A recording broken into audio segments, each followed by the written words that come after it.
Hey, welcome back to Wrestle-A-Thon, where we are looking at the movie Interrogation, starring Edge and Lana. Let me tell you, Lana gets more to do in this than either Wade Barrett or Summer Rae. Just too bad she can't act. But this movie, wow, I don't know. So the story here is there's a terrorist guy who has shown up, and he is blowing up buildings, and so they bring in Edge's character Lucas, who is a master at interrogation because he has this ability, which they show in flashbacks that he has learned over the years to get in people's heads. Has like a memory warehouse, like in Dreamcatcher, where he can go in and he can pick memories and he can think, and it helps him interrogate people. And so he's got to stop this terrorist from blowing up more things. And the ending twist blew my mind. I need to sit down now. I need to sit down now to talk about this because there's a twist at the end of this movie that blew my freaking mind. I'm telling you.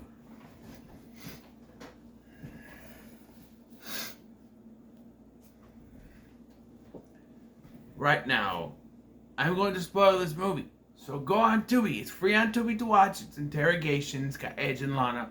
Watch this movie. Because I do not want to, if you have not seen this movie, I do not want to spoil the twist for you. Because this twist will blow your mind.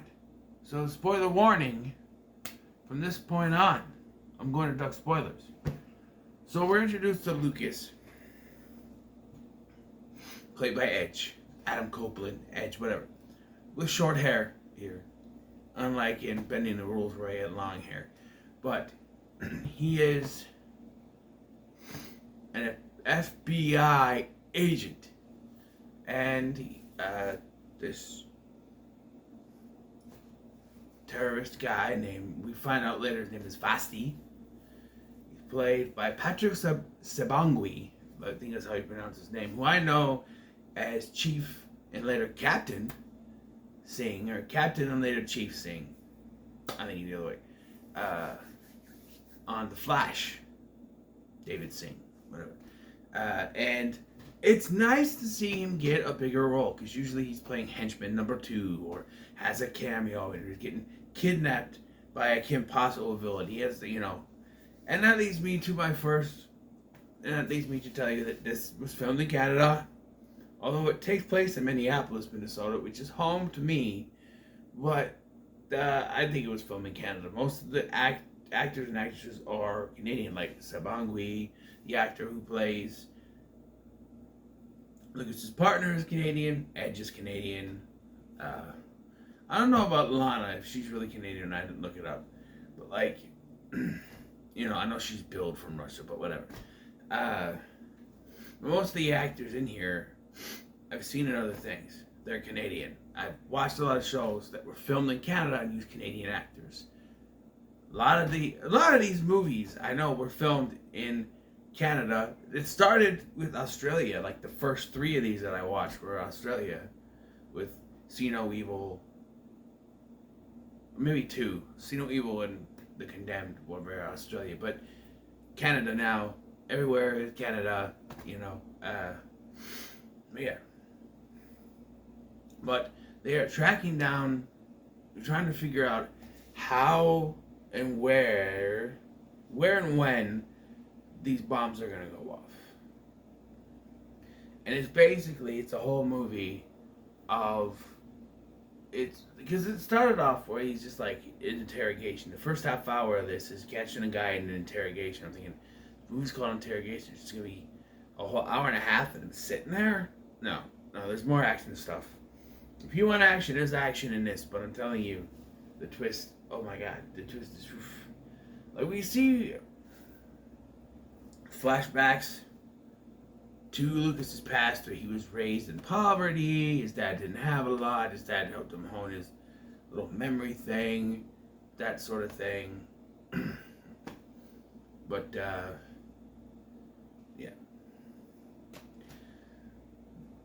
And most frustrating thing is the ad breaks on Tubi. All right, so here's what happened.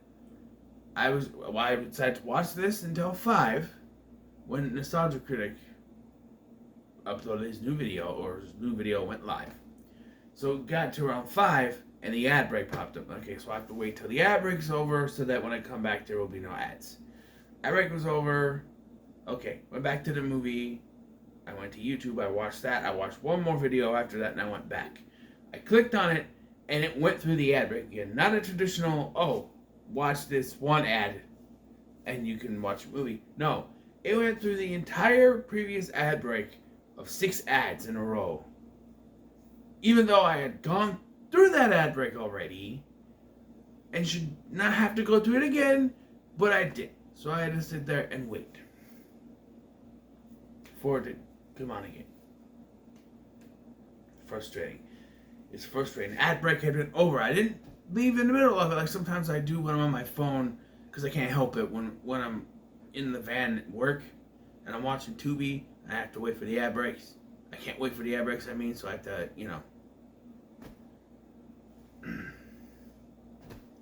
yeah. So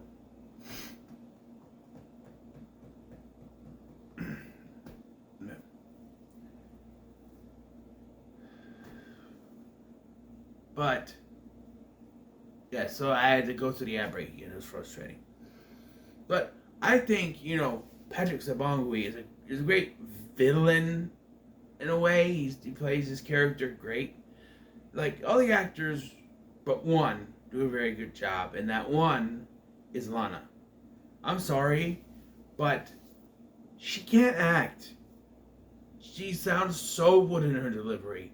And how do I know that she can't act? Because she does the cardinal sin of new actors and pronounces shit with the T sound. Shit. I've seen that so many bad actors and so many cheap direct-to-video movies. Shit. You don't pronounce the T in shit. It's shit. And I know you're going to say, oh, wasn't that her thing? Yes, she had a gimmick when she was the Russian. Shut up. Shut up. Or something like that. But that's not what she's doing here. She just says shit. And I don't know. It's very weird. I don't know. Her acting is just so wooden. And it doesn't work with the rest of the cast. We're all really good. But her acting is just wooden. And, yeah. And I like the action scenes in this. The action scenes, I think, are actually pretty good. Camera shot well. There's scenes with cars and having to turn around and stuff. I didn't like the fact that we had this female FBI agent character who at every turn was against everything that Lucas was doing. And that's because they needed another presence in the film to kind of go against him so that it sort of, caused friction so that the plot could move forward a little bit. Like, because after we found out about the twist, if she had, wait a minute.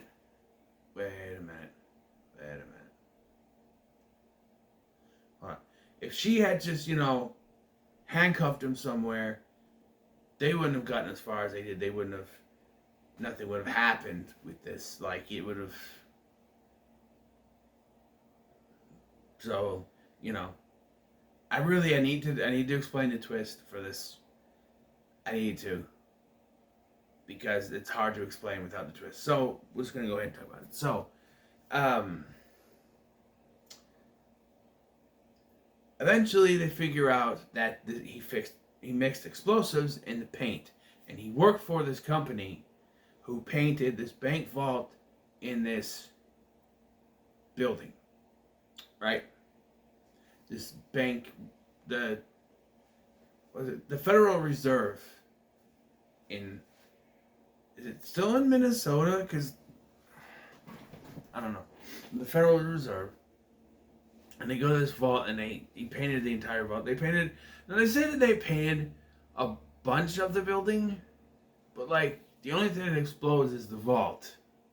So does only the vault has the explosive paint, and the rest is regular paint? I don't know. But they get in the vault, and of course the lady cop and the others, they come there and they stop him. They're like, stop! You can't do this.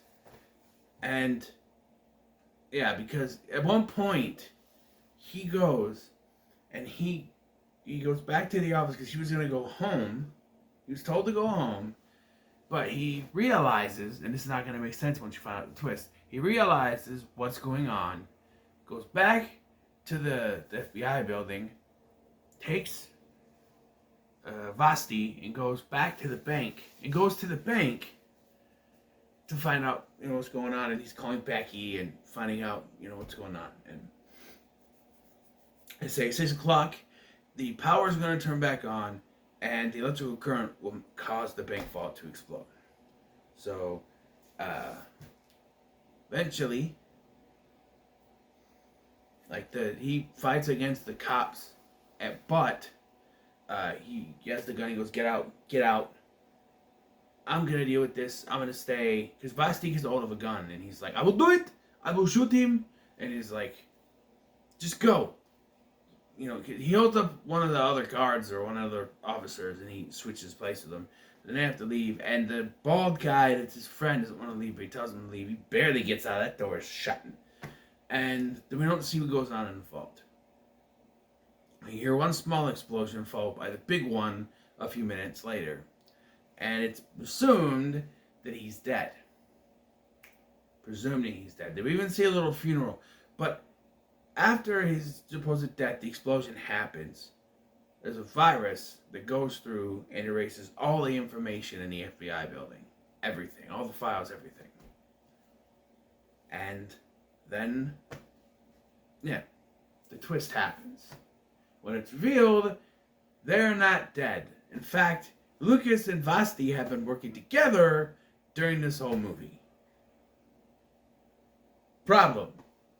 Why did we need to see the scene of him driving home and then realizing something else has happened and then go? I understand if he did that in front of someone else. He's the only one in the car. It's only for the audience to see him figuring out what's going on. And why does he have to go into his head and figure out what's going on if he already knows what's going on? He presented to us this gimmick of he figures out things in his head. Why does he need to do that if he already knows what's going on? Again, that's just for the audience. They play a lot of this stuff up for the audience to show that, because they have this gimmick that he uses his head and all of everything. Problem is, he doesn't need to use it. So why do we see him use it? The only reason they do that is so that it has the gimmick for the people at home watching this movie.